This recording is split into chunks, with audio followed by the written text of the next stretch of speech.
E isso faz toda a diferença da gente ter pessoas querendo trabalhar na nossa empresa. Tem que ter boa vontade, tem que ter coragem, colocar as pessoas na frente e fazer o enfrentamento daquilo que realmente eu faço no dia a dia. Porque as pessoas sentem o que a gente está no nosso coração. E isso reverbera. E quando é falso, as pessoas sentem. Então eu preciso ser verdadeiro. E daí tem que ter muita coragem para fazer isso. Porque aquilo que a gente diz tem que ser aquilo que a gente faz. E isso não para. É constante. Ah, fiz uma vez, deu. Não. As pessoas giram, as pessoas têm sonhos, às vezes elas querem morar em outro lugar, elas precisam sair, fazer um concurso, resolve virar dono de cartório também. E a gente tem que estar feliz, porque as pessoas estão crescendo, se desenvolvendo e começaram por aqui. E daí eu tenho que ter novas pessoas para fazer o quem funcionar. Quem é que está em primeiro lugar?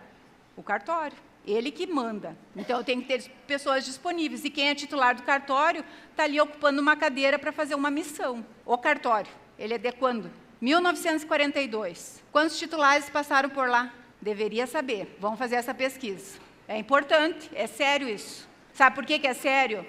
Porque teve alguém que cuidou daquele lugar antes de mim. E eu preciso ter honra, porque ele cuidou da forma que foi possível, não importa se foi bem ou mal na minha visão hoje, mas com os recursos que ele tinha disponível na época, foi o que me proporcionou assumir hoje. Senão eu também não assumiria.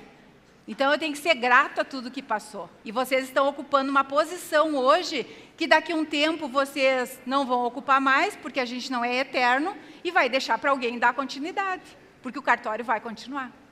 Então, quais são as etapas do processo de recrutamento e seleção? Então, a primeira etapa, eu vou abrir uma vaga, eu tenho que divulgar essa vaga, ela existe, eu percebi que tem uma vaga disponível. A segunda etapa, eu vou analisar os currículos, né, vou fazer a análise, mas ele não pode ser determinante para a minha escolha, ele é só uma etapa do processo. Eu vou fazer entrevistas em grupo. Por que eu sugiro fazer entrevistas em grupo antes? Porque daí eu tenho uma quantidade maior de pessoas que eu já filtro. A hora que eu vou fazer as entrevistas individuais, eu tenho menos pessoas, mas pessoas qualificadas para essa etapa. Então, eu faço primeiro a entrevista em grupo. Faço uma dinâmica, faço com que eles se relacionem, levo um dilema, como vocês fizeram aqui, entrego um dilema, peço para eles resolverem o dilema, trabalhar em grupo para ver se eles conseguem se relacionar, se vai ter disputa ou não por causa da vaga, ou se a pessoa vai ser colaborativa. Várias características eu posso pegar aí nessa atividade de grupo. Faço testes e provas de acordo com a vaga, não é geral, de acordo com a vaga.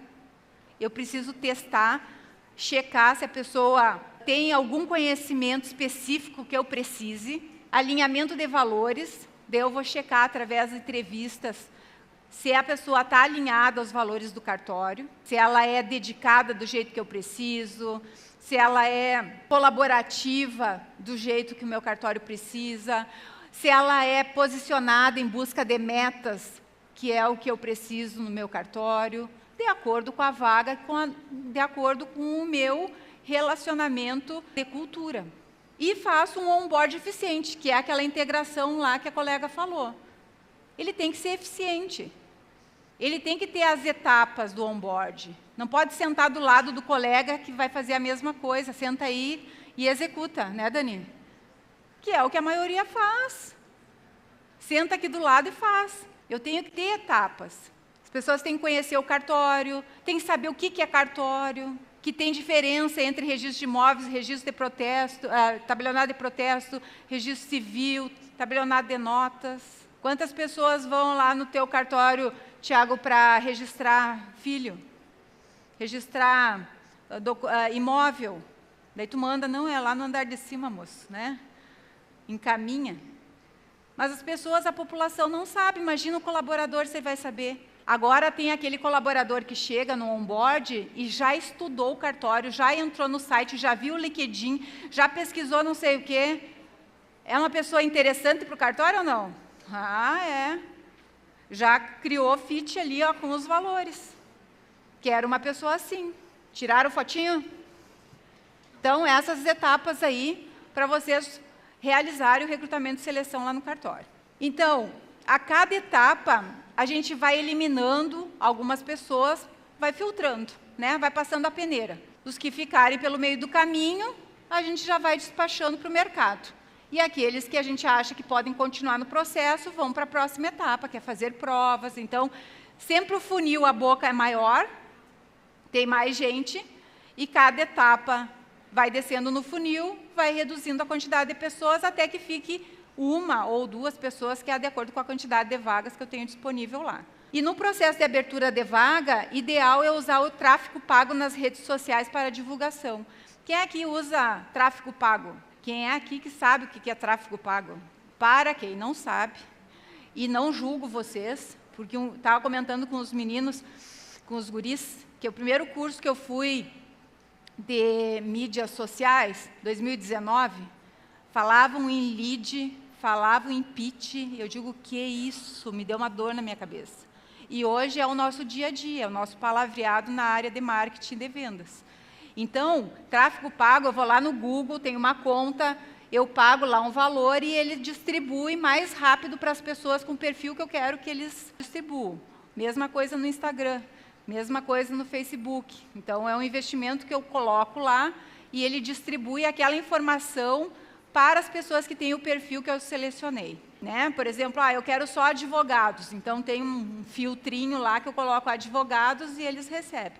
Eu tenho uma dificuldade gigante de chegar a informação até vocês, porque não tem cartório para eu colocar lá. Como é que tu te cadastra lá no Instagram como profissão, Thiago? Vamos fazer uma pesquisa aqui, Matheus. Profissional liberal. Da onde que eu vou achar? Profissional liberal também? Tabelião. Por favor, entrem aí no seu Instagram, mudem o status, coloquem tabelião. Coloquem registrador, que daí a gente consegue chegar até vocês com as informações.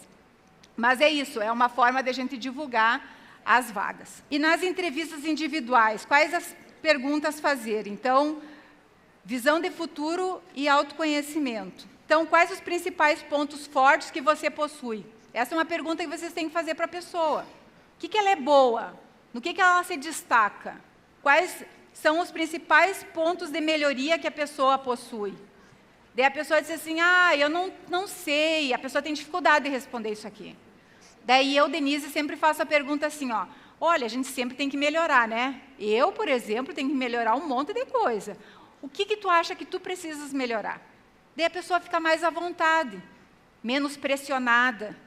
E a gente consegue identificar alguns pontos que ela tem dificuldade de aprendizado, que de repente eu posso até criar um plano de ação depois para ajudar ela a desenvolver. O que motiva a trabalhar na área de serviço notarial e de registro? Qual o seu maior sonho? Vocês perguntam do sonho da pessoa? Tem que perguntar. O que ou quem é aquilo que você mais valoriza na vida?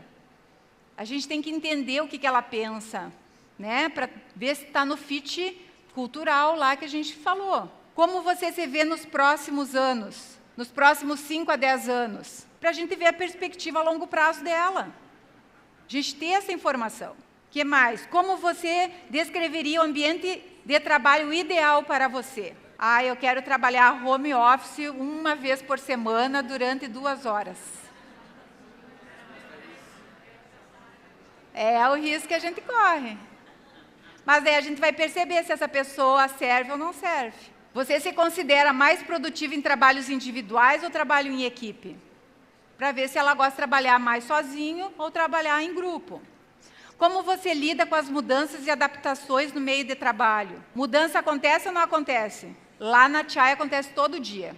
Lá é um lugar onde a gente muda toda hora. Então, para a pessoa trabalhar conosco, ela tem que ter esse desapego. Porque vai mudar. Muda ou não muda, Ita? 10 anos aí está conosco, né? Muda pouco ou muito? Muitíssimo. E muda porque a gente se adapta ao mercado. Quais valores pessoais você considera mais importante na sua vida profissional? Valores pessoais. Pode compartilhar uma situação em que você enfrentou um dilema ético no trabalho e como resolveu? Para ver se a pessoa tem resolutividade, se ela enfrenta os problemas, se ela traz soluções. Como você reage a crítica ou feedbacks construtivos sobre o seu trabalho? Eu tenho que saber se essa pessoa aceita feedback, porque aqui a gente dá. E se aqui a gente dá, tem que ter fit cultural. Se eu ligasse para o seu antigo líder, o que ele falaria sobre você? Você já disse isso para a pessoa? Não, você vai lá e liga para o cara, né? Para pegar referência. Mas não diz para ela que tu vai ligar. Até, por que a gente pergunta isso? Para ver a reação dela em função disso. Provas de teste, então a gente traz aí alguns exemplos, né? Que já falaram lá, o DISC, teste de conhecimento técnico jurídico, questões de raciocínio lógico, redação e perguntas de português, né? Para cartório isso é importantíssimo. Só que ChatGPT ajuda muito, né? Agora nessas questões do português.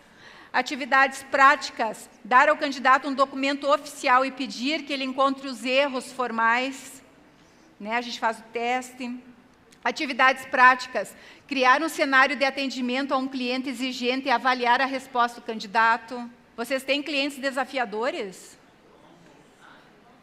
Então, faz uma simulação disso para ver como que ele vai reagir. Um teste de atenção concentrada, teste de avaliação da roda da vida, né? Para ver em quais áreas que ele atua mais. Então, alguns exemplos aqui práticos para vocês.